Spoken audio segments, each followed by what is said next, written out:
महर्षि दयानंद के यश गायक महाकवि सूर्यकांत त्रिपाठी निराला। बंधुओं, आज मैं आपको एक ऐसे व्यक्तित्व की स्मृति में लिए चलता हूँ जिनकी लेखनी में वैदिक तेज था, जिनके विचारों में समाज की पीड़ा थी और जिनकी आचरण में निर्भीकता थी। वे थे हिंदी साहित्य के अमरदीप महाकवि सूर्यकांत त्रिपाठी निराला। निराला केवल एक कवि नहीं थे, वे युग दृष्टा थे। वे साहित्यकार ही नहीं थे, वो समाज के विवेक पुरुष भी थे। उनका जीवन एक ललकार था उन परंपरागत धारणाओं के विरुद्ध जो मानव को मनुष्य होने से रोकती हैं।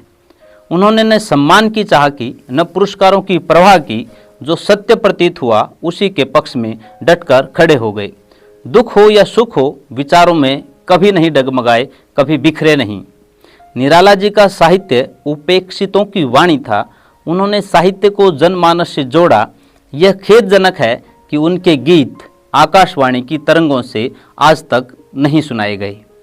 क्या यह आर्य समाज का दुर्भाग्य है कि जिसने हिंदी को गौरव दिया, उसके विचारों को हमने विस्मृति में छोड़ दिया? किंतु मित्रों, निराला जी केवल साहित्यकार नहीं थे, वे विचारों के क्रांतिकारी पुंज भी थे। वे आर्य समाज के प्रबल समर्थक थे। उन्होंने अपने लेखन में महर्षि दयानंद सरस्वती जी के प्रति वह श्रद्धा प्रकट की जो युगों युगों तक युवाओं के लिए आदर्श बनेगी।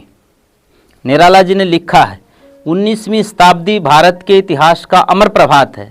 इस समय इस पुण्य भूमि में महर्षि दयानंद जैसे महापुरुष जन्म लिए हुए हैं।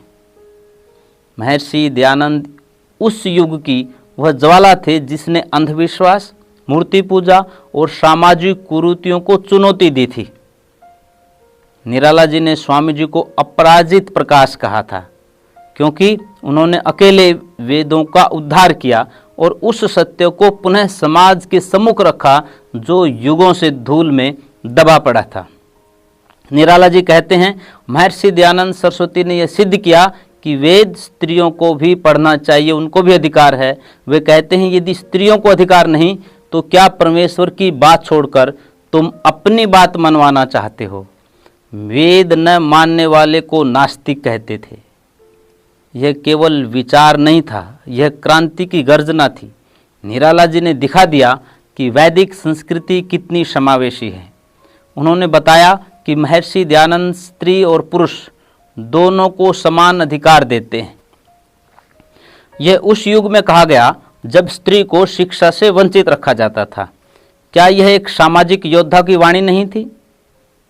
महर्षि दयानंद ने कहा था, यथि माम वाचम कल्याणी माँ वदानी जनेभ्य, अर्थात जैसे मैं यह कल्याणकारी वाणी सब जनों को देता हूँ, वैसे तुम भी दो, चाहे वह ब्राह्मण हो, क्षत्रिय हो, वैश्य हो, शूद्र हो, स्त्री या पुरुष हो, सबको वेदों को पढ़ने का अधिकार है। और यही सच्चा लोकतंत्र है, यही वैदिक समाज की आत्मा है।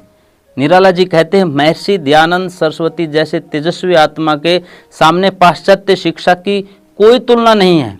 उन्होंने जो ज्ञान हमें दिया है वह किसी विश्वविद्यालय की डिग्रियों में नहीं मिल सकता है। साथियों, धार्मिक इतिहास में महर्षि दयानंद सरस्वती का प्रादुर्भाव एक नवीन अध्याय की शुरुआत है, लेकिन यह अध्याय हमारी प्राचीन संस्कृति की पुनरावृत्ति है। आर्य समाज ने महिलाओं, पतितों और ब्राह्मणेतर जातियों के अधिकारों के लिए जो कार्य किया है वह अन्य किसी समाज ने नहीं किया है। आर्य समाज ने हिंदी भाषा को राष्ट्रभाषा के रूप में प्रतिष्ठित किया है। उन्होंने गीत लिखे, गुरुकुल खोले, शिक्षा को नए रूप में स्थापित किया। यह केवल समाज नहीं था, यह क्रांति थी। महाकवि निराला जी ने इस आर्य क्रांति के स्वरूप को साहित्य में स्थान दिया। उन्होंने कहा, हम यदि ऋषियों की संतान होने का गर्व करते हैं तो ऋषि दयानंद से बड़ा कोई उपकारी वर्तमान में हमें देखने को नहीं मिलता है। और क्या कहा उन्होंने? स्वामी दयानंद जी के व्यंग उपदेशपूर्ण है। उन्होंने आर्य संस्कृति की प्रतिष्ठा की है। ब्रह्म समाज और प्रार्थना समाज ने कुछ अच्छी बातें होंगी, पर वेद विहीन आचरण सत्य कैसे हो सकता है? बंधुओं, साथियों, आज हम सबका कर्तव्य है कि निराला जी के विचारों को जन जन तक पहुंचाएं। जो साहित्यकार सत्य के लिए लड़े, जिन्होंने स्वार्थ की परवाह नहीं की, जिनकी लेखनी में वैदिक तेज और क्रांतिकारी साहस था, उन्हें विस्मृति से निकालना हमारी पीढ़ी का उत्तरदायित्व बन जाता है। निराला एक व्यक्ति नहीं थे, एक युग थे। उन्होंने केवल लिखा नहीं, जिया। और जब वे महर्षि दयानंद को युगांतकारी प्रकाश कहते हैं तो वे भविष्य की चेतना को जागृत करते हैं। आओ हम भी उस चेतना के वाहक बने। धन्यवाद। जय हिंद। सादर प्रणाम।